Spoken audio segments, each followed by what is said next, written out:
천한 저희들을 선택해 주셔서 죄와 사망에서 저희들을 구원해 주시고 온전히 예수 그리스도의 품 안에서 살게 하시며 율법에서 속량해 주시고 율법의 요구를 다 응해 주셔서 저희들은 자유와 평안 가운데 살게 하시니 이 은혜 어찌다 주님 앞에 감사하다 말할 수 있겠습니까? 하나님, 남은 인생이 저에게 얼마가 됐든지 간에 우리가 살아도 주를 위해서 살고 죽어도 주를 위해서 살 수 있는 큰 믿음을 허락해 주시옵소서. 하나님, 저희들이 날마다 하나님의 말씀을 듣는 것이 아니지만 오늘 이렇게 귀한 말씀을 통해서 저희에게 깨달음을 주시고자 부르신 줄 압니다. 이 시간을 어떤 시간보다 귀한 시간으로 여기게 하셔서 그 말씀을 통해 깨달음을 허락해 주시옵소서. 우리가 지금 사는 세상이 죄악된 세상이지만 또한 우리의 마음이 연약해 항상 세상가로 이렇게 나가서 부족한 가운데 살고 있지만 우리 주님의 귀한 영의 양식을 얻을 때 마귀일절 틈타지 않게 하셔서 그 말씀 온전히 듣고 아멘하는 심령으로 받아 누릴 수 있는 귀한 장이 될 수 있도록 이 시간 함께하여 주시옵소서. 하나님, 이 나라 이 민족을 사랑하셔서 모든 어두움 가운데서 저희들을 이끌어 주시고 이 귀한 나라를 통해서 하나님을 믿게 하시고 또 신앙생활을 자유롭게 해주신 것 진심으로 감사합니다. 앞으로 남은 우리 나라의 이 미래에도 하나님께서 우리와 우리의 후손에게 정말 귀한 나라를 허락해 주셔서 믿음이 끊이지 아니하고 하나님을 찬양하는 음성이 끊이지 않는 나라가 될 수 있도록 또한 하나님께서 인도해 주시기만을 간절히 소망합니다. 이 시간 함께하지 못한 우리 사랑하는 영의 가족들 또 육의 가족들이 있습니다. 하나님, 어디 있든지 그 영혼들을 하나님 불쌍히 여겨 주시기를 간절히 소원합니다. 죄에서 구원해 주시기를 간절히 소망합니다. 그리고 당신들이 원하는 그 목표를 이루되 우리 그리스도를 알고 그리스도 안에서 그 목표를 이룰 수 있는 길을 하나님 인도해 주시기만을 간절히 소망합니다. 오늘 시작하는 시간부터 마치는 시간까지 우리 주님 홀로 영광 받으시고 감사와 찬양이 넘치는 귀한 예배 시간 될 수 있도록 인도해 주시옵소서. 예수 그리스도 이름으로 감사하며 기도합니다. 아멘.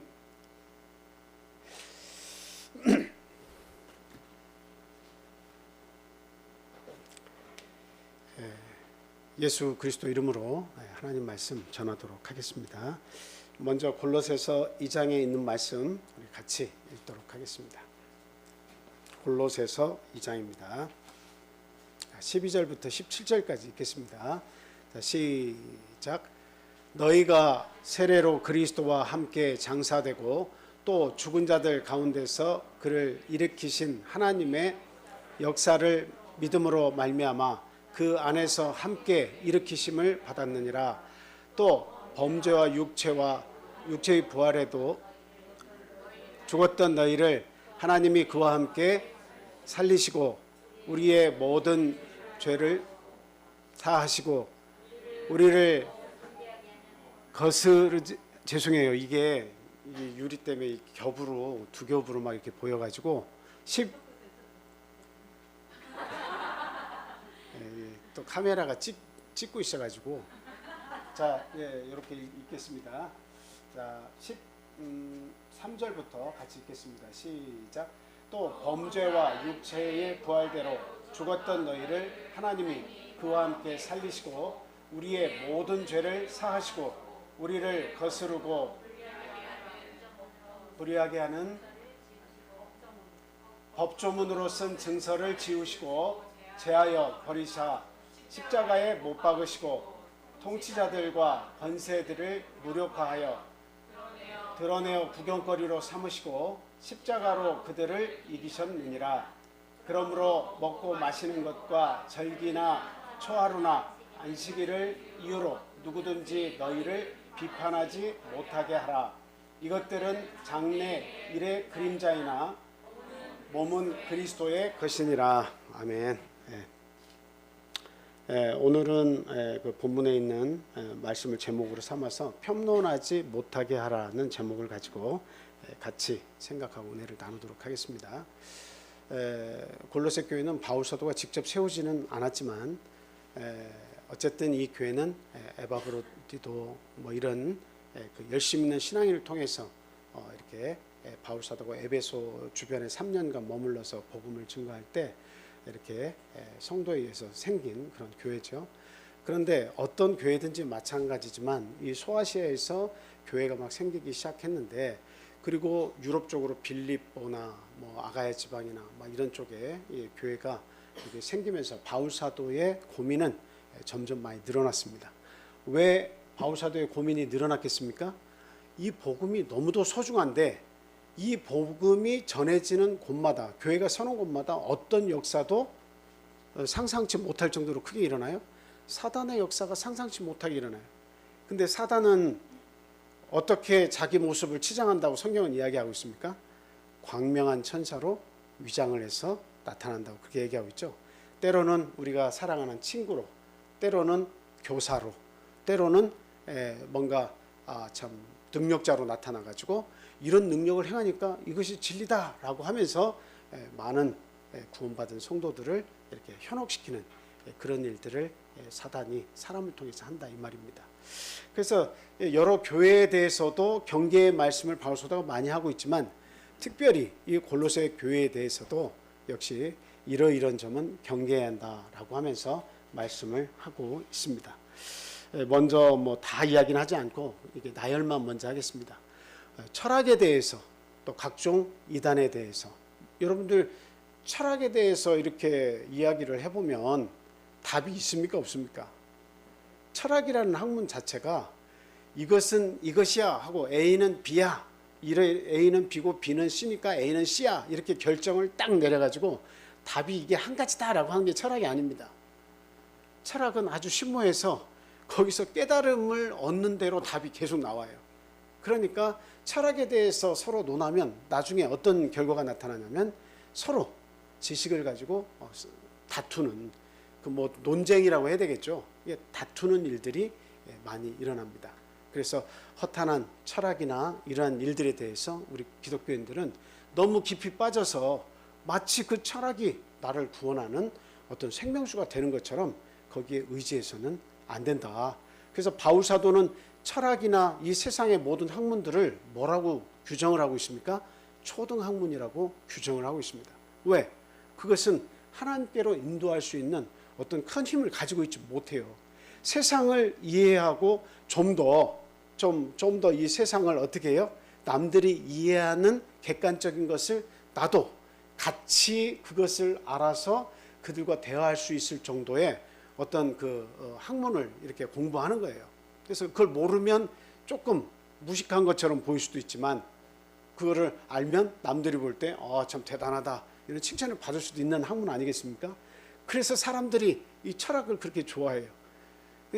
마치 그 철학을 하면 고상한 것처럼 이렇게 생각을 합니다. 그러나 철학은 절대로 우리의 영혼을 구원할 수 없다. 그래서 바울 사도는 자기가 알고 있는 학문도 그렇고, 그리고 모든 지식, 철학을 포함한 모든 지식을 뭐라고 이야기했습니까? 배설물처럼 생각하고 그렇게 여겼다라고 이야기하고 있습니다.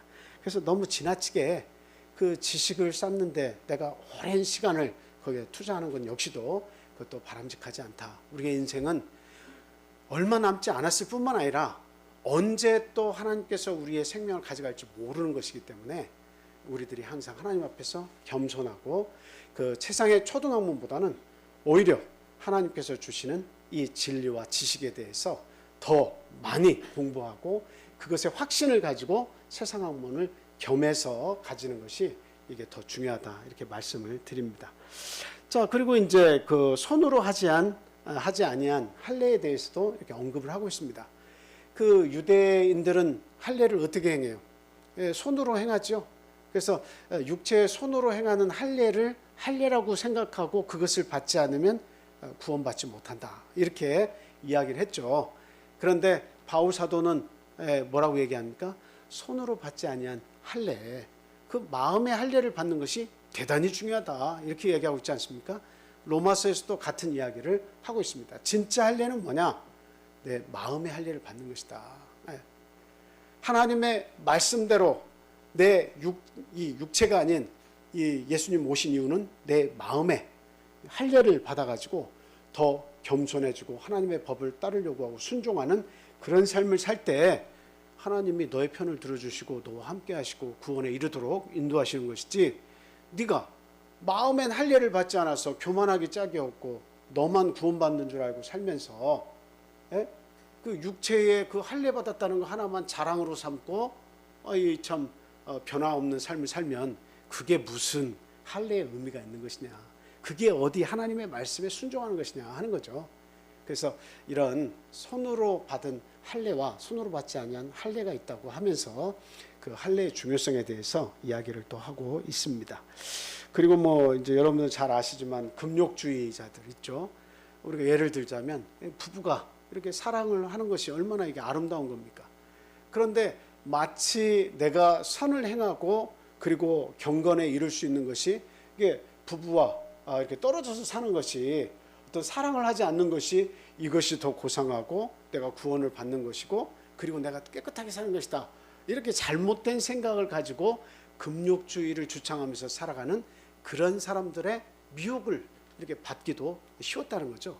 그래서 결단코 그런 금욕주의자들에게 너희들이 하나님 믿는 것이 회방받지 않도록 해라 라고 하는 그런 내용도 들어 있습니다. 그리고 이제 또 하나는 자의적 숭배라고 하는 내용이 있는데요. 좀 말이 어렵죠. 자의적 숭배. 근데 이제 어려운 건 아닙니다. 이건 뭐냐면 하나님을 숭배하는데 자기 뜻대로, 자기식대로 하나님을 섬기는 거예요. 자기식대로 하나님 섬기는 거죠. 예를 들면 이제 뭐 자신들의 몸을 괴롭게 한다든가, 뭐 아니면은 뭐 이제 뭐 하지 말아야 되는 그런 일들을 정해놓고 자기를 구속하면서 거기에서 내가 어떤 뭔가 하나님을 더 잘 섬기고 있다, 남들보다 더 잘 숨기고 있다, 뭐 이런 자기가 생각하는 방식대로 하나님을 섬기는 것이 옳다고 여기면서 섬기는 사람들이 당시에 이제 나타나기 시작했다는 거예요. 그 예를 들자면, 이것은 뭐 기독교하고 관계는 없습니다만, 제가 이렇게 인도의 그 풍경과 인도에서 그 선을 수도하는 그런 사람들을 이렇게 보면서 생각이 나서 지금 말씀을 드리는 겁니다.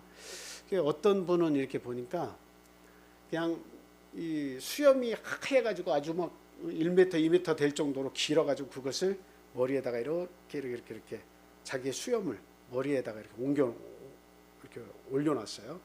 그러면서 옆에 이렇게 가부좌를 두고 수행을 하면서 옆에다가 이 빗자루를 하나 딱 이렇게 놓고 수행을 합니다. 그 빗자루가 어떤 용인지 혹시 아는 분 계세요? 자기가 앉은 자리를 시간마다 계속 쓸어. 뭐 때문에 쓰는 것 같아요? 이분이 왜 뭐 때문에 쓰는 거예요? 자기가 벌레 죽일까 봐. 개미 한 마리라도 내가 죽이면 안 되니까 내가 항상 그 주변을 다 쓸어. 수행하다가 조금 움직이려면 밥 먹을 때는 언제나 수시로 빗자루를 두고 그걸 계속 쓸어. 그래서 한 마리의 개미도 죽으면 안 된다. 왜? 생명은 귀중하니까. 근데 이제 그것을 볼 때 이제 많은 사람들은 참 생명을 저렇게 위대하게 생각하고 그 작은 미물의 생명까지도 지키려고 하는 것이 얼마나 아름답냐 이렇게 생각할 수도 있습니다만, 그거를 보는데 참 쓴웃음이 지어지더라고요. 참 인간의 노력이라고 하는 것이 저게 구원을 위한 노력인가 하는 생각을 하게 되더라고요. 그래서 앉아서 항상 생각하는 게 생명에 대해서 귀중하니까 내가 그 생명을 해하면 안 된다. 오히려 더 적극적이려면 그 생명을 구할 수 있는 방법들을 강구하면 그 가만히 앉아서 그냥 생각만, 깨끗한 생각을 해야지 하는 것보다는 더 적극적으로 내가 뭔가 선을 행할 수 있는, 그 앉아서 가부좌 틀고 선을 행하는 그런 선보다 우리가 말하는 착한 일을 하는 그런 일을 통해서 사람을 더 섬기고 사람을 구제하고 또 사람의 생명을 구원하고 동물의 생명을 구원하는 것이 훨씬 더 적극적으로 더 할 일이 많다는 거죠. 그런데 앉아서 계속 개미나 벌레 죽일까 봐 이렇게 하고, 근데 밥 먹으러 가면 개미 죽여요, 안 죽여요? 계속 쓸면서 긴 막대기로 쓸면서 앉아서 쓰는 빗자루가 있고 이렇게 걸어가면서 쓰는 빗자루가 있어요. 그렇게 한다고 해서 개미 같은 거 죽여요, 안 죽여? 다 죽이면서 사는 거예요. 다 죽이면서 사는 거예요. 그런데 스스로는 그렇게 하면서 어떤 마음을 갖는가요? 나는 남들과 다르게 수행하는 수행자로서 남들보다는 비교적 거룩하게 살고 있다, 이렇게 얘기하고 있는 거예요. 스스로가 거룩한 척하면서 사는 거죠. 많은 사람들은 그것을 보면서 참 위대하시다고 그를 찬양하기도 하고요. 그래서 제가 볼 때 인간이라고 하는 것이 자의적인 숭배를 통해서 구원에 이르려고 하는 사람들이 대단히 많다라고 하는 거예요. 참 우리 예수 그리스도에 관한 이 말씀은 비밀에 속해가지고 천대 만대 다 이렇게 가려져 있어서 어느 누구도 들으려고 하잖아. 그러니까 내 방식대로 자의적으로 살아서 나에게 주어진 시간 동안 나한테 아무 말도 하지 마시오. 나한테 참견하지 마시오. 나는 내 방식대로 자의적으로 내 삶을 찬양하다가 나는 떠나겠소 라고 하면서 이 세상의 대부분의 사람들은 그렇게 살다가 갑니다. 근데 참 그렇게 되지 않도록 바울사도는 노력해라. 스스로 하나님을 숭배하는 방법을 발견해서 스스로 거룩한 채 하는 유대인들이 네 주변에 그런 선생들이 많다라고 하는 것을 이야기하면서 골로새 교인들에게 경계를 하고 있다라고 하는 겁니다. 네. 그리고 이제 그 천사 숭배 사상이 또 이렇게 참 믿음의 사람들 안에서 막 일어나는 겁니다. 그때 당시에 잘못된 믿음을 가진 사람들은 히브리서에서 보면 나와 있지만 그 사람들은 히브리서 내용을 모르죠. 신약의 내용을 모르죠. 그러니까 이제 천사라고 하는 것은 이게 굉장히 어떤 존재예요? 하나님께서 특별하게 지으신 존재고 하나님의 말씀을 수행하는 수행자 역할을 하고 하나님의 보내신 메신저 역할을 하는 거 아니겠습니까? 그러니까 굉장히 천사의 존재를 굉장히 높은 존재로 보는 거예요. 하나님 다음으로 천사는 아주 위대한 존재로 보는 겁니다. 근데 히브리서에서는 보면 천사는 뭐라고요? 예수님보다도 낮은 존재고 우리들 하나님의 아들 된 우리보다도 낮은 존재라서 나중에 우리가 그를 어떻게 한다고요? 부린다라는 거예요. 부린다. 우리가 그들을 부린다라고 하는 거예요. 그러니까 우리의 높이는 예수님 그리고 그 예수님의 자녀 삼아 주셨으니까 우리 다음이 우리죠. 모든 것을 우리에게 다 허락하시는데 하나님께서 사용하시고 예수님께서 사용하시는 이 메신저들, 이 천사들은 나중에 하나님의 자녀인 우리들도 그 메신저들을 우리가 부릴 수 있는 겁니다. 사용할 수 있는 겁니다. 그만큼 우리의 위치가 굉장히 높은 위치다. 하나님께서 그만큼 사랑하시는 위치다라고 한 사실이에요. 그런데 이 그 잘못된 생각을 가진 그런 사람들은 이 천사는 아주 고상하고 높은 곳에 있기 때문에 낮은 우리가 하나님과 바로 통할 수가 없다. 그러니까 중간 단계인 천사들을 통해서 하나님께 우리의 뜻을 알리기도 하고 받기도 해야 된다. 이렇게 이제 주장을 하는 거죠. 그러니까 대부분 그럴싸한 것들을 가지고 이단들이 들어옵니다. 그냥 그 이단이라고 해가지고 그냥 허무맹랑한 것만 이단이 아닙니다. 사실은 가짜는 더 어떻게 돼야지 사람들이 속아요? 더 진짜 같아야 돼. 진짜보다 더 진짜 같아야 돼. 제가 전에 그 말씀을 한번 드린 것 같은데 부산도 한번 육교를 지나갈 때 보면 그런 사람들 있고 제가 광주에 있을 때도 여러 번 봤어요. 시장에 가면 그 넓은 천을 깔아요. 그리고 그냥 큰 이게 마대자루 같은 것을 가지고 와가지고 거기다가 막 다 쏟아 붓습니다. 근데 이제 거기에 황금빛이 나는 반지며 목걸이며 팔찌며 이런 것들이 모양이 제각각인 것이 막 쏟아져 나와요. 근데 누가 봐도 금보다 더 진짜야. 더 화려해. 그냥 그거 끼고 다녀도 금반지 하나 샀다 할 정도로 너무 멋있어요. 근데 이게 진짜냐 가짜냐를 어떻게 알 수가 있어요? 그 주인이 얘기하는데 3개에 5,000원. 3개에 5,000원. 그래서 이거 가짜지. 당연히 가짜지. 그걸 알 수가 있어요. 가짜는 값이 매겨지질 않아요. 가짜는 값이 매겨질 것이 없어요. 그리고 이 가짜라고 하는 것은 시간이 지나면 알게 돼요. 그나마 시간이 지나서 조금씩 벗겨져 가지고 참 오래 가면 쓸 수도 있겠지만 그 가짜를 끼고 있으면 피부 트러블이 생겨요. 가짜를 오래 끼고 있으면 그것들이 벗겨지면서 많은 사람들이 보면서 아이 그 모조품이구만 비아냥 거예요. 나중에는 그거 벗어 던지게 돼. 잠시 잠깐은 괜찮아도.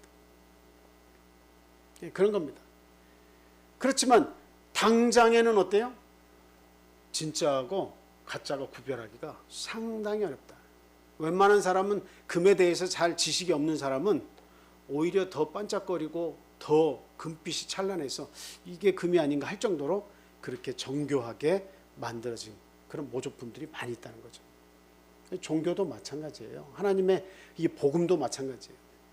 광명한 천사로 위장을 해서 나타나가지고 마귀도 사람을 사용하고 자기의 계획이 있어가지고 어떤 방식으로든 어떤 진리하고 모양이 비슷하면서 모양만 약간 틀어가지고 이렇게 하지 아니하면 구원이 없다라고 가져오는 것들이 너무도 많다라고 하는 겁니다.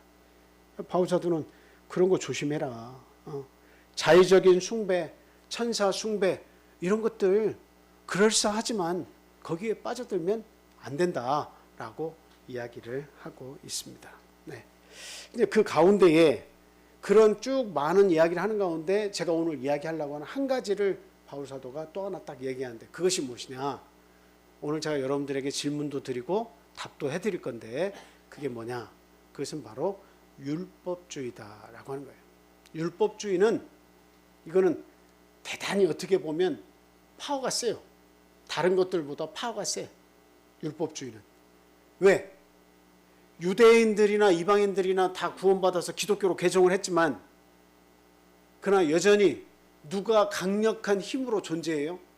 기독교가 가는 곳마다 유대인들이 거기에 관여하면서 유대인들이 그 모세의 율법으로 교육받아가지고 아주 그냥 율법 충이 됐어. 충. 율법에 아주 그냥 쩔어 있는 사람이 되어버렸어요. 이런 사람들이 따라다니는 거예요. 그러니까 교회가 서는 곳이면 유대인들도 모이고 이방인들도 모이는데 거기에 누가 가는 거예요? 유대인들 선생이 들어가가지고 얘기하면서 너희들 참 잘하고는 있는데 너희들 한 가지 이거 잘못하는 것이다. 이게 뭐냐? 절대적으로 율법으로 돌아가야 너희들이 구원한다는 거예요. 너희들이 율법에서 나와서 구원 얻었다고 지금 얘기하고 있지만 율법으로 회개하지 아니하면 너희들 구원이 없다라고 이야기를 하는 겁니다. 그래서 그 율법 속으로 들어가야 구원이 있다고 말하고 있는데 오늘 본문의 제목은 뭐라고 얘기하고 있습니까? 편론하지 못하게 하라. 너희들이 기독교인으로서 지금 살고 있는 먹고 마시고 살며 지금 지키고 있는 안식일이며 이런 모든 문제들을 통해서 편론받지 않도록 해라. 비판받지 않도록 해라 라고 하는 거예요. 너희들이 그걸 지키지 않는다고 해서 비판받지 않도록 하라 라고 하는 것이 본문의 내용입니다. 그래서 먼저 오늘은 두 가지 얘기 드리는데 첫 번째가 뭐냐면 예수님께서 우리 인류를 위해서 가장 위대하신 일을 행하셨는데 그 업적이 무엇이냐라고 하는 것입니다. 자, 12절에서 15절, 12절에서 본문 12절에서 15절을 보니까 세례로 그리스도와 함께 장사되고 죽은 자들 가운데서 그를 일으키신 하나님의 역사를 믿음으로 말미암아 그 안에서 함께 일으키심을 받았다 이야기하고 있죠. 그러니까 저 내용이 뭐예요? 결과적으로 한마디로 딱 뭐예요? 딱 한마디로 뭐예요? 예수님 덕분에 어떻게 됐다는 거예요? 예수님 믿어가지고 너희들이 죄와 사망의 공포 속에서 구원받았지 않느냐. 지금 이 말씀하고 있는 겁니다. 그렇죠? 그래서 십자가에서 예수님께서 죽어주심으로 말미암아 죄사함을 완전히 이루어주셨다. 율법의 요구를 다 이루어주셨다라고 하는 거예요. 네. 그래서 우리가 보통은 죄와 사망에서 우리를 구속해 주셨다. 죄를 용서해 주셨다. 이렇게 얘기하지만 죄를 용서해 줬다라고 하는 말이 도대체 더 좀 쉽게 풀이하면 어떤 말이냐. 더 명확하게 얘기하면 죄를 사해 주셨다라고 하는 것을 명확하게 이야기하면 여러분들이 이해를 가게 하려면 어떻게 얘기해야 되겠어요? 예수님께서 십자가에 돌아가시면서 내 죄를 다 사해 주셨어. 그 맞는 말이에요. 그런데 좀 더 와닿게 이야기하려면 어떻게 해야 되겠습니까? 사실은 율법의 요구를 다 이루셨다는 것을 알아야 돼요. 우리의 죄를 사하셨다는 말이 무엇인가? 그 뜻이 무엇인가? 우리가 죄를 지으면 누가 딱 달라붙죠? 율법이 달라붙어요. 율법이 달라붙으면서 너 이런 잘못했잖아 하고 딱 달라붙어요. 그러면서 이 율법이 우리를 따라다니면서 덧붙여서 하는 말이 뭐라고 얘기할까요? 너 이런 일 행했으니까 너는 죽은 거나 다름없어. 넌 죽은 거야, 죽은 거. 아니 어떻게 예수 믿는다 하면서 이런 죄를 다지냐? 너 죽은 거야 하면서 율법이 그 양심적으로든 생각으로든 육체적으로든 죄를 짓게 되면 법이 딱 달라와서 이제 너 죽었어. 너 죽었어 하고 계속 쫓아다니는 거죠. 그래서 인간은 자유함이 있습니까 없습니까? 사실은 하나님을 깊이 알지 못하면 하나님을 살짝 알고 살짝 믿는 사람은 굉장히 큰 부담감을 가지고 교회로 오는 거야. 나 같은 사람이 교회 와도 되는가? 나 같은 죄인이 이 교회 와도 되는가? 항상 내가 육체를 가지고 사니까 생각도 마찬가지고 행함도 내가 죄를 짓고 살면서 내가 연약하다는 걸 자꾸 반복적으로 깨달으니까 내가 이런 사람인데 남들이 내 속을 못 봐서 그렇지 나는 이런 사람인데 내가 나 같은 사람이 교회 가서 뭐해? 하나님을 알지 못하니까. 그러니까 그런 사람들은 계속 뭐가 쫓아다니는 거예요? 율법이 쫓아다니면서 그의 자유를 누리지 못하도록 하는 거예요. 그러니까 심령의 엄청난 억압 속에서 살거나 아니면 그것을 잊어버리려고 일부러 그것을 잊어버리려고 생각하지 않으려고 하면서 자유를 찾아서 살려고 합니다. 생각 안 해야 자유로우니까. 그렇죠? 그러니까 이거는 하나님 믿는 것도 아니고 세상에서 자유함을 자기 마음대로 사는 것도 아니고 차라리 하나님을 알지 못하고 자유롭게 사는 편이 훨씬 낫다 이 말이에요. 나중에 혹 진짜 지옥이 있어서 지옥에 간다 할지라도 이거는 뭐 하나님 믿어도 그렇게 믿으면 지옥 가는데 하나님 믿는 것도 아니고 그리고 내가 세상에서 아주 막 자유롭게 사는 것도 아니고 미직미직하게 술에 물 탄 듯 하면서 살아가는 겁니다. 참 어떻게 보면 안타깝죠. 그래서 달라붙어서 넌 죄 있으니까 죽어라고 하는 이 율법의 요구가 우리 예수를 믿는 사람들은 계속 쫓아다니는 거예요. 그래서 예수님께서 하신 일은 뭐죠? 위대한 일이라고 하는 것은 우리의 죄를 사해 주시는데 사실은 그 죄를 사해 줬다는 이야기는 뭐와 같은 이야기예요? 율법이 쫓아다니면서 우리를 괴롭히고 자유롭지 못하게 하는 그 율법의 요구들, 너 이제 죽음을 달라, 너 죽음을 달라 하는 이것들을 어떻게 한 거예요? 율법의 요구를 다 폐하신 거예요. 뭐가 되셔서? 사람 한 사람은 자기의 죄에 대해서 자기가 그것을 해결할 능력을 갖지 못하고 있어요. 내가 이미 죄가 있는데 죄인인 사람이 아버지가 나를 대신해서 죽어준다고 해서 죄인이 대신 자기 죄 때문에 죽은 거지 나를 살릴 수가 있습니까? 내 영혼을? 죄 있는 나를? 그래서 인간은 어느 누구도 자기의 죄를 없이 할 수 있는 능력이 모두 상실해서 없어요. 그냥 누가 오셔야만 하는 거예요? 대신 죽어줄 양이 와야 된다라고 하는 거죠. 그래서 제가 한자 양이 너무 기막히게 잘 만들어졌다 이렇게 얘기하고 있지만 그 나 아자 위에 양이 한 마리가 딱 얹혀지면 뭐가 된다고요? 오를 의가 되는 겁니다. 오를 의가 되면 하나님께서 양을 얹고 있는 사람은 다 뭐가 되는 거예요? 율법의 요구를 예수님께서 십자가에서 대신 죽어주셨기 때문에 그 예수 그리스도의 희생 양을 딱 가지고서 믿음 안에서 살면 율법이 와가지고 정죄할 수 있습니까? 없습니까? 없어요. 그러니까 하는 말이 뭐예요? 의롭다 이야기하는 거예요. 예수님 때문에 그 희생양 때문에 의롭다라고 얘기하는 거예요. 그래서 로마서 7장 마지막 부분에 가면 그 잘하는 구절 또 한번 해보세요. 오라 나는 공고한 자로다. 이 사망의 몸에서 누가 나를 건져내겠느냐. 결국은 내가 죄와 사망 가운데로 내 육체가 계속 빠지는 것을 내가 그것을 보면서 산다. 그런데 그 로마서 8장에 딱 들어가니까 그런데 자세히 보니까 또 다른 법이 하나가 딱 있는데 그 법이 어떤 법이 존재하는 것을 깨달았어요? 죄와 사망의 법이 아니라 뭐 거기서 구원하는 법인데 생명의 성령의 법이 있어서 죄와 사망의 몸에 빠졌던 나를 구원하는 것을 내가 깨달았다 이렇게 얘기하고 있지 않습니까? 네. 그래서 예수 그리스도 안에 있으면 결코 뭐가 없다고 또 얘기합니까? 이어서 정죄함이 없다. 그게 뭐예요?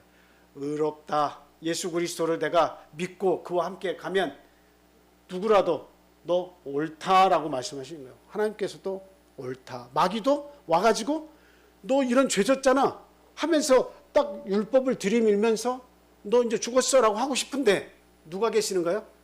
그 마귀들이 인간에게 요구했던 율법의 요구들, 너 이거 하면 죽어, 이거 하면 죽어, 이런 요구들이 예수님의 큰 죄 없으신 몸으로 오셔서 하나님의 아들로서 오셔가지고 우리 인류의 모든 죄를 대신 지시고 희생양으로 딱 십자가에서 죽어주신 거예요. 모든 걸 다 가져가신 거예요. 성경에서는 그래서 율법의 마침이 되셨다라고까지 이야기를 하고 있습니다.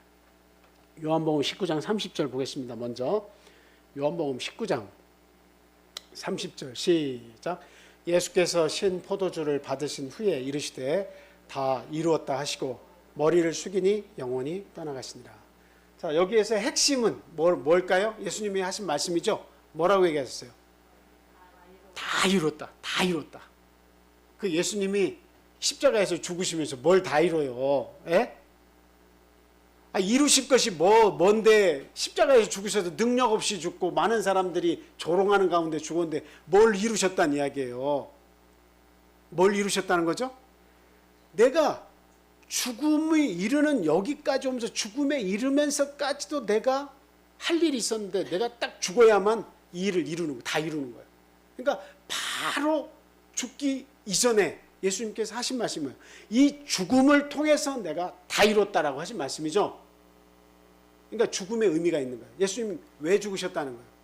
우리 인생 한 사람 한 사람 하나님께서 그 인류를 창조하시고 얼마나 기뻐하시고 심히 기뻐하시고 좋아하셨습니까? 그죠?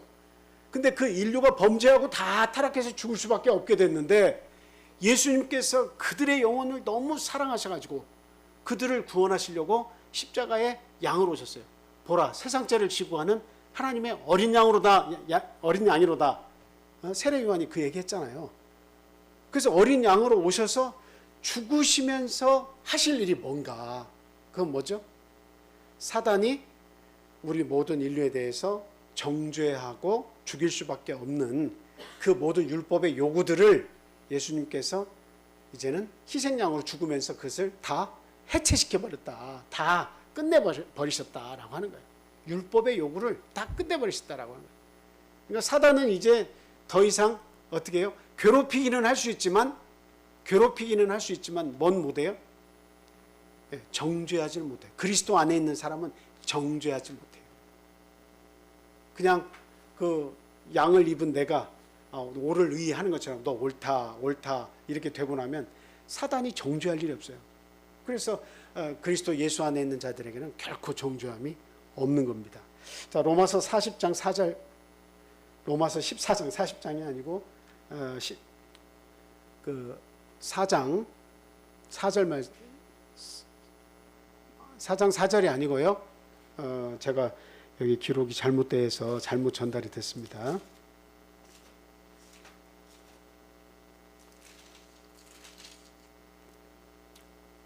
10장 4절 말씀 보세요. 10장 4절. 자, 죄송해요. 제가 잘못 전달했네요. 로마서 10장 4절 시작. 그리스도는 모든 믿는 자에게 의를 이루기 위하여 율법의 마침이 되시니라.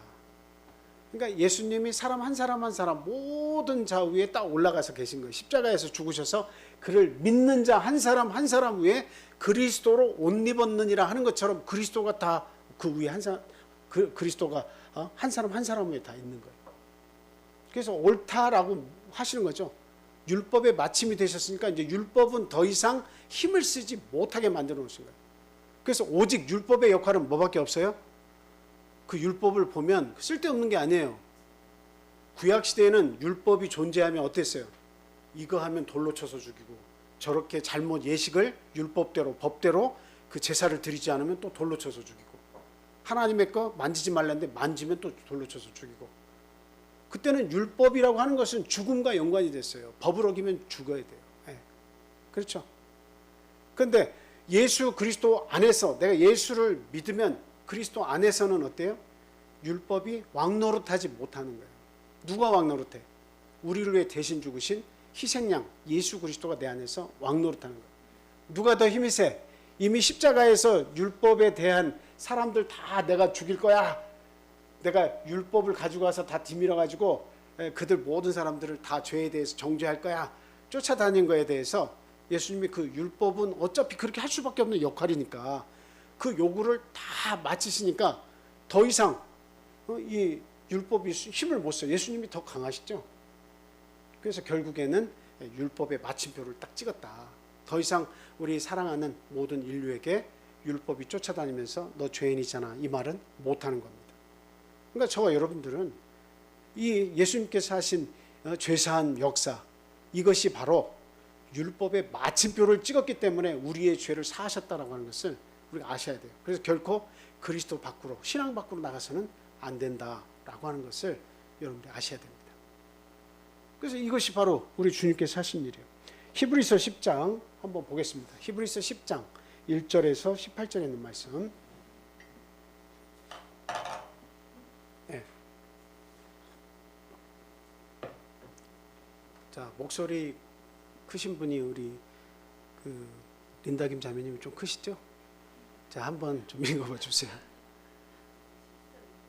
자, 여기를 보시고, 네. 히브리서 10장 1절에서 18절.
거기까지만 보겠습니다.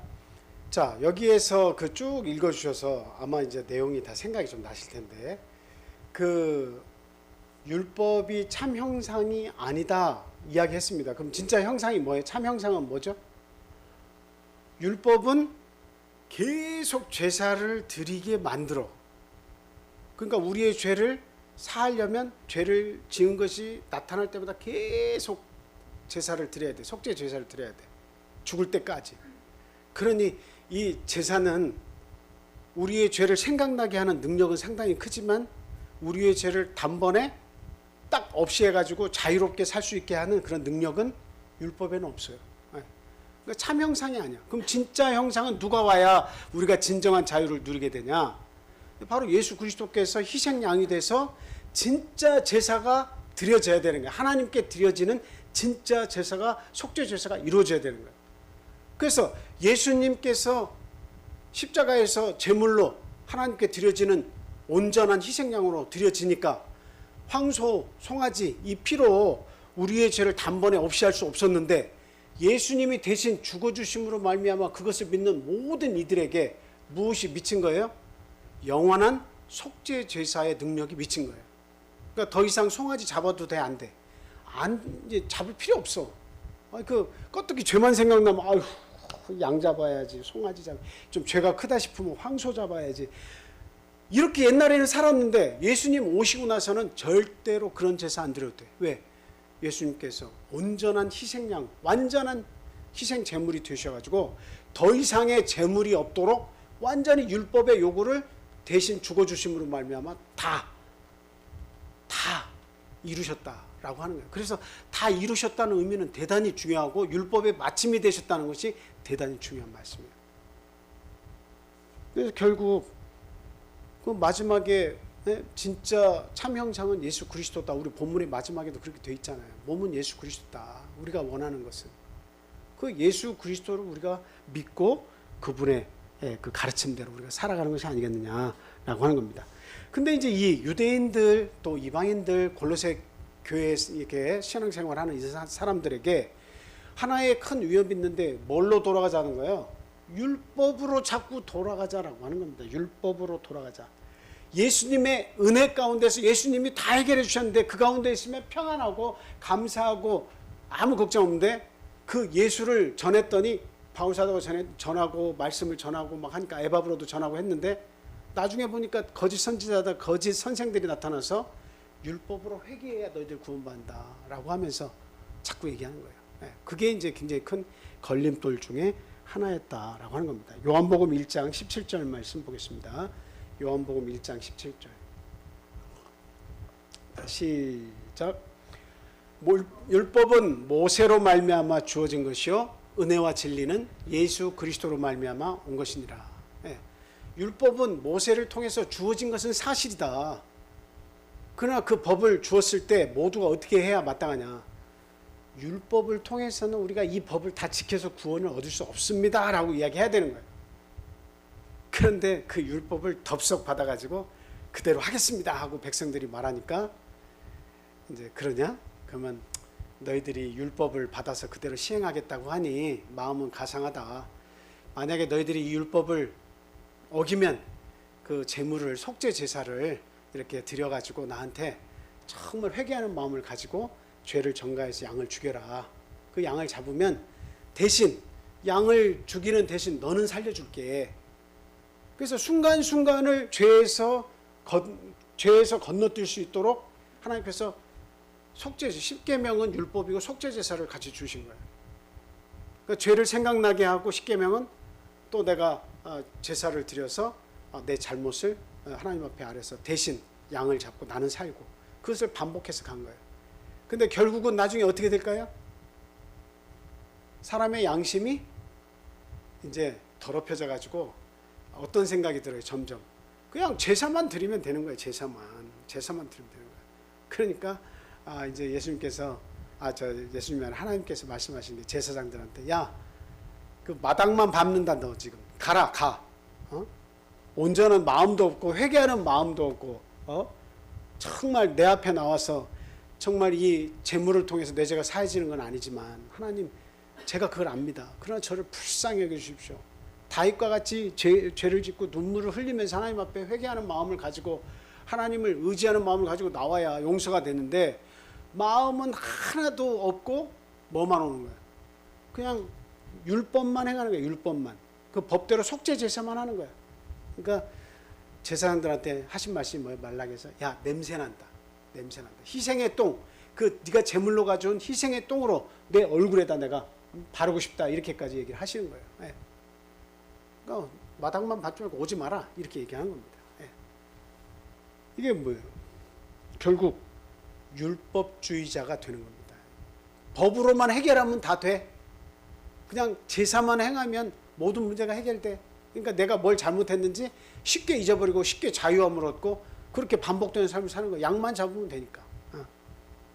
그래서 예수님께서 아시고 이 모든 것들은 참 형상이 아니고 나중에 진짜 희생양이 오실 때까지 너희들이 누가 와야 된다는 것을 알아야 된다는 거예요. 메시아가 와야 된다는 것을 너희들이 뼈저리게 느껴야 된다. 그래서 그림자로 너에게 준 거다. 참 형상이 아니다. 진짜로 너희를 자유케 할 그 속죄양은 바로 예수 그리스도시다. 이거 가르쳐주기 위해서 참 형상은 아니고 그림자로서 십계명과 속죄 제사를 준 겁니다. 그래서 그것을 모두 이루신 참 형상은 바로 예수 그리스도시다라고 하는 거죠. 그래서 이제 더 자세히 이제 하나 들어와서 이 문제 제가 질문을 하나 드리는 거예요. 자, 여기 본문에 보면 우리가 읽었습니다만 골로새서 2장 자 14절부터 16절까지 한번 읽겠습니다. 14절부터 16절 본문 14절에서 16절 시작. 우리를 거스르고 불리하게 하는 법조문으로 쓴 증서를 지우시고 제하여 버리사 십자가에 못 박으시고 통치자들과 권세들을 무력화하여 드러내어 구경거리로 삼으시고 십자가로 그들을 이기셨느니라. 그러므로 먹고 마시는 것과 절기나 초하루나 안식일을 이유로 누구든지 너희를 비판하지 못하게 하라. 자, 한번 질문 드릴게요. 한번 대답하실 수 있는 분들은 한번 해보세요. 자, 마지막 예수님께서 모든 의문에 쓴 증서들은 다 글로써 적은 율법들, 법 조문들을 이야기합니다. 그 증서들을 다 지워버리시고 제해버리셨다. 십자가에 다 못 박으셨다. 죽음을 통해서 그걸 필요 없게 만드셨다는 겁니다. 자, 그래서 십자가로 승리를 하셨는데, 죄와 사망에서 우리가 자유롭게 하셨는데, 자, 저 마지막 구절, 그러므로 먹고 마시는 것과 절기나 초하루나 안식일. 초하루라고 하는 것은 매월 첫째 날은 항상 그들이 평안히 쉬면서 안식일로 또 여기면서 살았죠. 절기의 안식일도 있고 매월 첫째 날도 그렇게 제사를 드리면서 살았어요. 자, 그리고 저기에 나타난 안식일도 마찬가지예요. 안식일도 이걸 지키지 않는다. 너희도 왜 안식일 지키지 않냐? 왜 먹고 마시는 절기 지키지 않느냐? 그 월삭, 초하루도 왜 지키지 않느냐? 이런 이유로 누구든지 너희를 비판하지 못하게 하라 지금 이야기하고 있잖아요. 저 뜻이 뭘까요? 저기 안식일도 껴있어요. 저 안식일, 우리가 지키는 계명의 안식일이라고 저기 말하는 안식일도 이 안식일을 통해 가지고 너희를 비판하지 못하게, 안 지킨다고 해가지고 비판하지 못하도록 그렇게 했어요. 에베소서에서 보면 이날이나 저날이나 막 더 중요하고 덜 중요하고 이렇게 따지지 말라고까지 나와 있어요.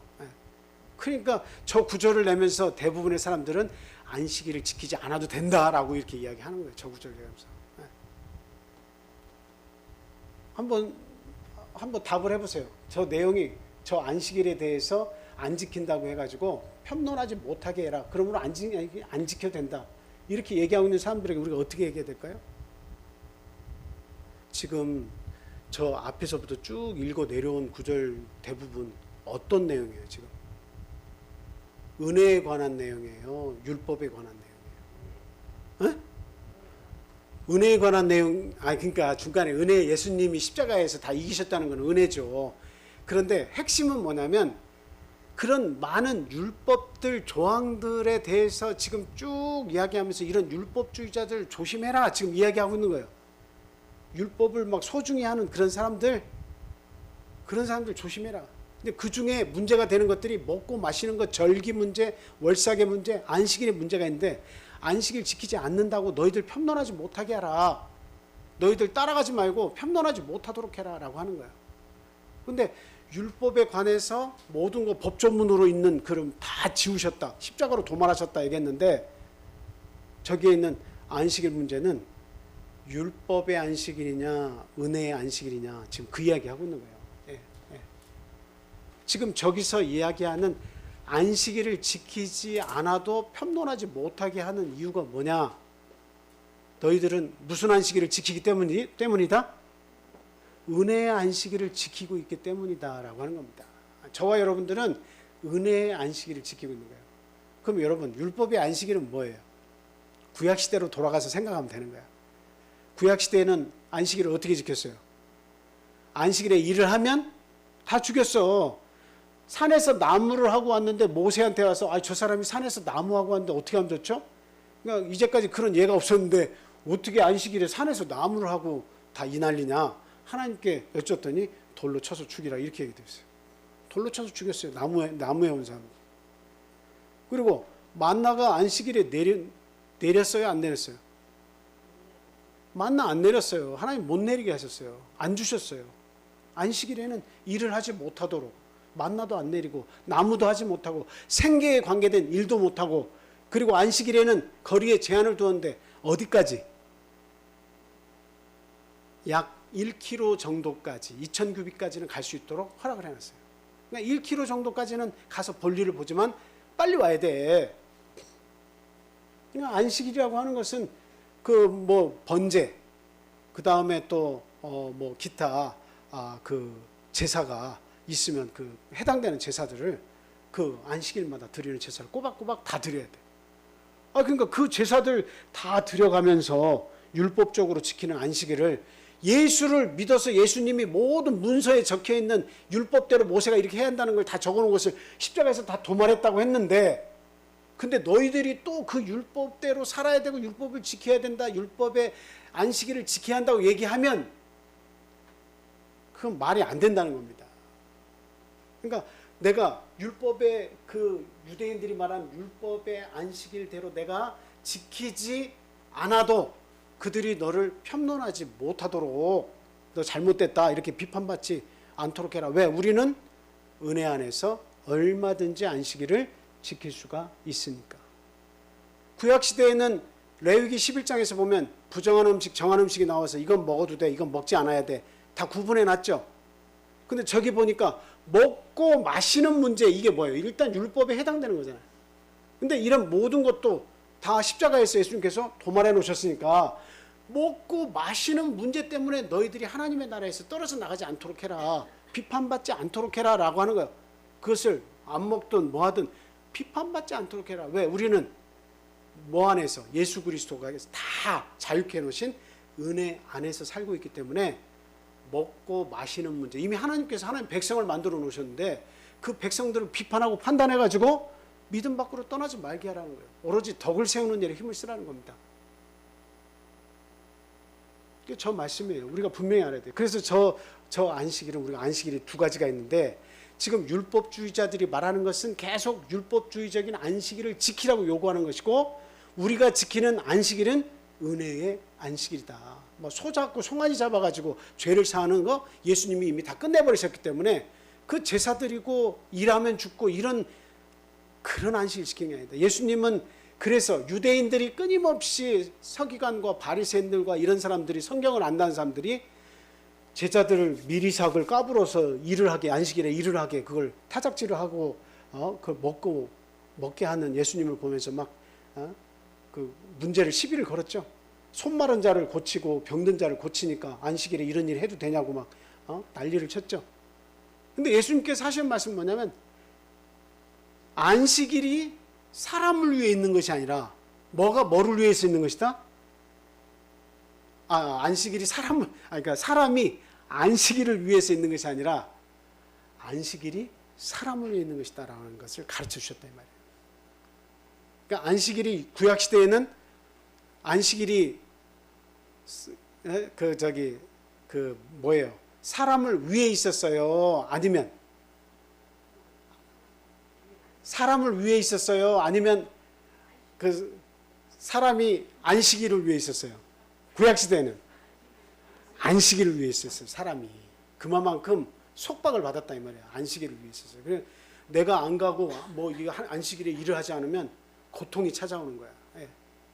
힘든 거예요. 근데 예수님 오시고 나서 은혜의 안식일에는 안식일이 누구를 위해 있어요? 내가 안식일을 위해서 꾸역꾸역 가서 거기에 앉아서 안식일을 위해서 내가 존재를 표시하고 뭐 해야 되겠다, 이게 아니라 이 안식일은 사람을 위해서 하나님께서 만들어 놓으신 거예요. 축복받는 일로. 조금 부족해도, 깨달음이 적어도 사율적으로 기쁨으로 온 자에게는 은혜가 있어요. 혹 이날 오지 못하는 일이 발생을 해도 자기가 그것을 깨닫고 하나님 앞에 감사함으로 그 하늘을 보내면 그 안식일을 지킬 수 있도록 해놓으셨다 이 말이에요. 여기에 나와야만 너 구원 얻고 여기에 나와야만 잘한 것이고, 이렇게까지 해서 안식일을 위해 너 모자이크처럼 네 자리를 하나 차지해야 돼, 이렇게 만들어 놓으시지는 않았다는 겁니다. 그래서 안식일이 너무 자유로운 거예요, 예수님. 그러니까 예수님이 자유롭게 하셨다고 해서 내가 안식일을 막 쉽게 범할 수 있느냐? 그렇지 않다는 겁니다. 예수님을 사랑한 자는 더 지키게 돼 있어요. 더 사랑하면, 내 남편을 사랑하면, 이전 남편이 율법이었다면 너 5시에 일어나 반찬 7개 해놔 그러면 막 나를 속박했다면, 그런데 예수님의 그 남편이 죽고 예수님이 내 신랑이 돼서 야, 자유해, 내가 너 자유를 위해서 십자가에 죽어줬잖아. 그렇게 일찍 일어나지 마 해도 나에게 모든 것을 믿고 맡기는 예수님이 내 신랑이라면 어떡하겠어요? 4시 반에 일어나지 않겠습니까? 예? 반찬을 7가지가 아니고 10가지 하지 않겠습니까? 그죠? 그런 열정이 우리에게 생길 수가 있는 겁니다. 그래서 은혜 아래 있느냐 율법 아래 있느냐 이게 대단히 중요한 거예요. 예. 그래서 지금 너희들이 그 안식일 지키지 못한다고 다른 사람들이 막 뭐라고 하는데 너희들 그들 보고 함부로 말하지 말라고 해. 왜? 무엇을 먹든 무엇을 마시든 월삭을 내가 안 지키든 안식일을 내가 너희들 방식대로 안 지키든 뭐라고 말하지 마. 왜? 우리는 예수 그리스도께서 앞에서 앞구절에서 얘기했잖아요. 십자가에서 승리해버리셨다 이미. 모든 의문의 주소 율법을 다 십자가에 못 박아버렸다. 그러니까 율법대로 안식일을 지킬 이유가 하나도 없다. 그러니까 저기에는 율법적인 안식일 문제에 관해서 율법에 관해서만 쭉 나오는 거예요. 그러나 골로새 교인들은 어떤 안식일을 지키고 있어요? 예수 그리스도를 믿어서 은혜의 안식일을 지금 지키고 있잖아요. 그러니까 너희들은 편론받을 대상이 아니다라는 거는 거죠. 그러면 어떤 사람들은 그렇게 얘기합니다. 그럼 좋아요. 그러면 안식일은 안 지켜도 편론하지 못한다 한다. 지켜도 안 지켜도 편론하지 못한다 한다. 그러면 그 앞에 있는 마시고 먹고 월삭을 지키고 절기 안식일을 지키는 것들은 그럼 어떻게 얘기할래? 여러분 어떻게 해야 됩니까? 그 똑같이 안식일도 지키든 안 지키든 만약에 하든 안 하든 편론하지 못하게 어떻게 해서든 우리가 하는 방법대로 골로새 교인들이 하는 방법대로 너희들 잘하고 있으니 남들이 편론하지 못하게 그러면 나머지 것들은 오늘날 저거 지켜야 돼 말아야 돼. 지켜야 돼 말아야 돼. 절기 안식일 유대인들이 지키는 안식일도 지켜야 돼 말아야 돼. 안 해도 되는 거예요. 먹고 마시는 거 그거 구별 안 해도 되는 거예요. 왜? 지금 먹고 마시는 문제도 율법에 관한 문제고 그리고 지금 절기나 이런 모든 것도 제사와 관계되어 있어요. 이 제사는 뭘 위해서 그림자로 주신 거예요? 희생 제물이 죽어서 죄를 사하는 모든 제사는 무조건 예수님께로 다 집중이 되어 있어요. 곧 메시아가 오시면 다 이루실 것이다. 메시아가 오시면 이루실 것이다. 그 모든 제사가 절기의 안식일과 월삭과 모든 것이 다 연관이 되어 있어요. 그러니까 예수님이 다 폐하셨으니까 그 유대인들이 지키는 절기, 오늘날의 우리의 설날, 추석 이런 것처럼 지금도 그들이 지킨다 해도 우리는 그거 따를 필요 있습니까 없습니까? 따를 필요 없는 거예요. 우리가 안 지킨다고 해도 절대로 너희들 왜 안 지켜? 하고 편론하지 못하는 겁니다. 우리가 안식일을 이대로 지켜도 편론하지 못하는 거예요. 유대인들 편론하지 못해요. 근데 오히려 우리 문제가 지금 많은 기독교 안에서 문제죠. 안식일을 제대로 지키지를 않고 있고 인정을 안 하고 있죠. 결과적으로 이게 잘못된 것이 일요일에 예수님 부활하신 것이 잘못된 것으로 드러났음에도 불구하고 많은 사람이 알면서도 목회자들이 알면서도 인정을 하지 않고 있어요. 참 안타깝죠. 그리고 한 목사님이 그 새롭게 하소서 어디 그 TV에 보면 나와서 얘기를 하시는 걸 보니까 나이도 지긋하신 분인데 예수님과 제자들 이 신약시대의 안식일을 지켰다는 내용은 어디 한 구절도 없습니다. 아주 막 큰 소리로 얘기하시면 분통에 차가지고 막 안식일을 지키는 건 이단입니다라고 얘기할 때 그리고 또 역사적으로 그 세 번의 그 종교 회의가 있었잖아요. 예전에 그 교황권이 강해가지고 그 회의를 통해서 안식일이 일요일로 이렇게 바뀌었다고 하는 그 내용에 관해서는 이게 지금 안식일을 주장하는 교단에서 그 있지도 않은 일을 꾸며서 그것을 만들어낸 것이다. 역사적으로는 그런 사실이 없다. 이렇게 얘기하시더라고요. 그래서 참 그렇게 얘기하셔도 되나? 이거 찍으면 유튜브에 올라가죠. 참 뭐라고 말씀을 참 못 드리겠더라고요. 그 말씀을 하시는데. 네. 자, 우리 그 구절을 두 구절만 보겠습니다. 예수님께서 안식일을 지키셨는지 안 지키셨는지 한번 볼게요. 자, 누가복음 4장 16절 보겠습니다. 누가복음 4장 16절 시작. 예수께서 그 자라나신 곳 나사렛에 이르사 안식일에 늘 하시던 대로 회당에 들어가사 성경을 어떻게 했다고요? 읽으려고 서심해.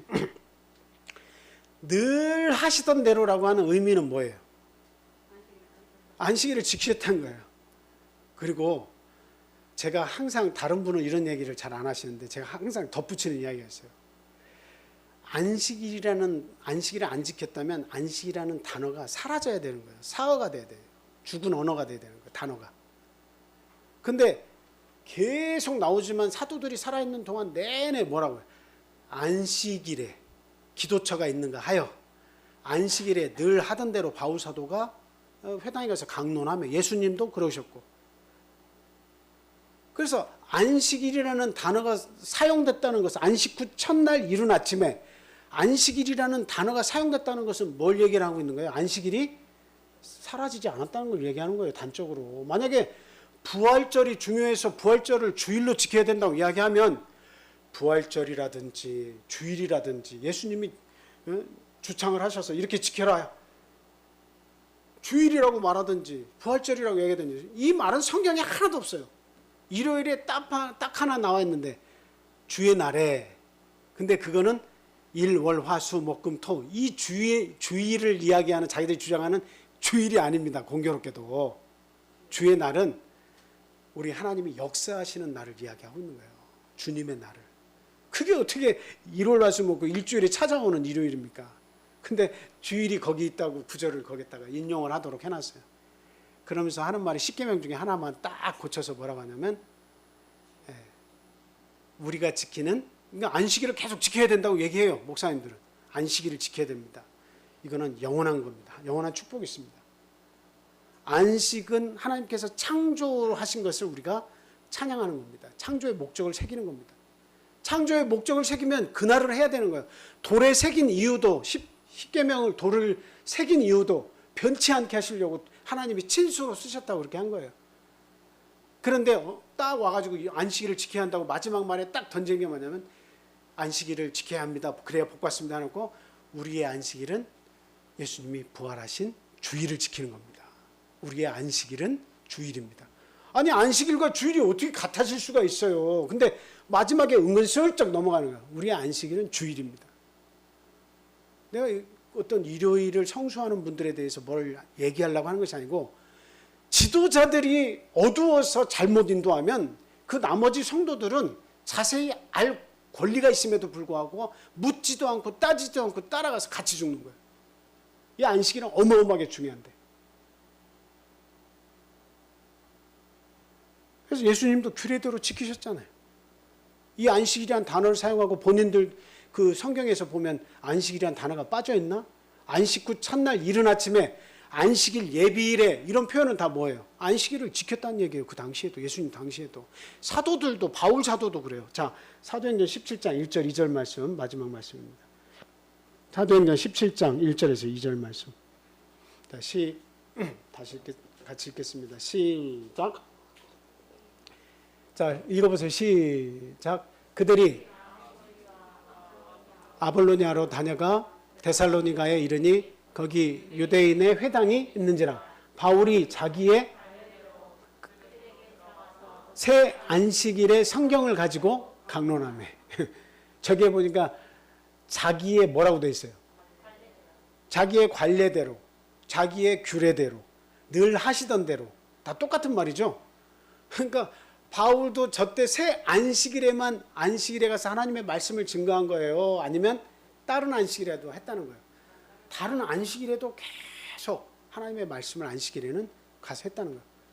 그리고 제자들이, 바울 사도 마찬가지지만 안식일에, 그러니까 다른 사람들이 뭐라고 얘기하냐면, 저거는 안식일은 유대인들이 지키는 거니까 사람들 만나서 예수님 전도하려고 일부러 회당 찾아가서 그들을 모이니까, 그들을 율법적으로 안식일 모이니까 가가지고 말씀 증거하려고 안식일을 지켜서가 아니고 유대인들이 지키는 율법적인 안식일에 그들이 모이니까 전달하려고 간 거다, 복음을. 그런데 그러면 바울 사도가 한 얘기지만 안식일에 기도처가 있는가 하여, 안식일에 기도처가 있는가 하여 이렇게 찾았다는 건 그 뭘 어떻게 얘기할 거예요? 안식일에 되면 기도할 수 있는 데가 있는가 찾았다는 얘기 아닙니까? 그러니까 아주 궁색한 변명을 해서는 안 되죠. 성경에 주일이란 말도 없고 언제 예수님께서 내가 부활했으니 이 부활절을 안식일로 대체하라고 언제 예수님이 그런 말씀하셨어요. 그리고 지금 유튜브에 막 지금 회자되고 있는 누구죠 장로님? 안식일 김명현 교수님 그분 참 감사해요. 원래 저희는 공부를 했습니다만 그렇게 공부를 했습니다만 이게 그 일요일을 성수하는 그런 분들이 그걸 찾아내 가지고 막 서로 교육을 하고 있더라고요. 근데 맨 마지막 말씀만 좀 안타까워. 그래도 우린 안식일을 지켜도 됩니다. 일요일을 주일로 지켜도 됩니다. 근거는 틀렸지만 근거는 분명히 틀렸다고 얘기했어요. 근데 그 마지막 말은 그래도 안식일 지켜도 됩니다. 우리는 그게 진리를 제가 뭐라고 했어요? 안식일을 주일로 이렇게 바꿔서 지켜도 됩니다. 마지막에 그 얘기를 하시는데 참 아쉽다. 강의가 다 좋았는데 잘 나가다가 죽 썼다 이런 생각이 들더라고요.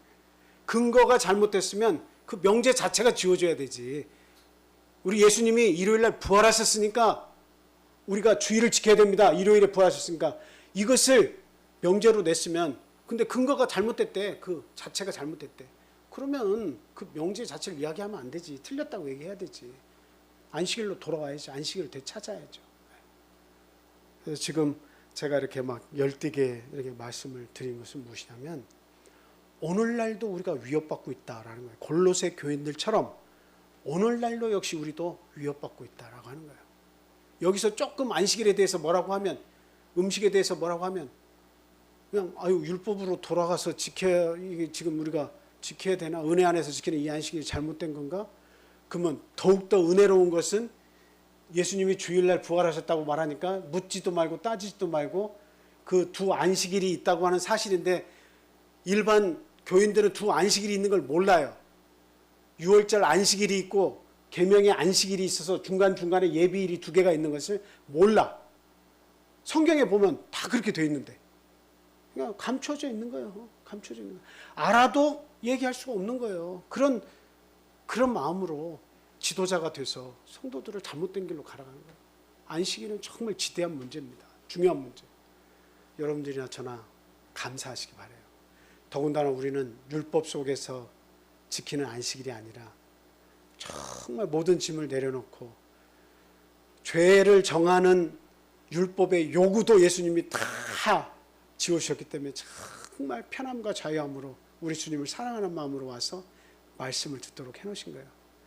이런 귀한 은혜의 자리에 우리가 섰다는 것을 감사하시기 바라고 항상 우리 십자가 중심, 교회 중심, 성령 충만 중심, 안식일 중심 믿음으로 사실 수 있는 저와 여러분 되시기 바랍니다.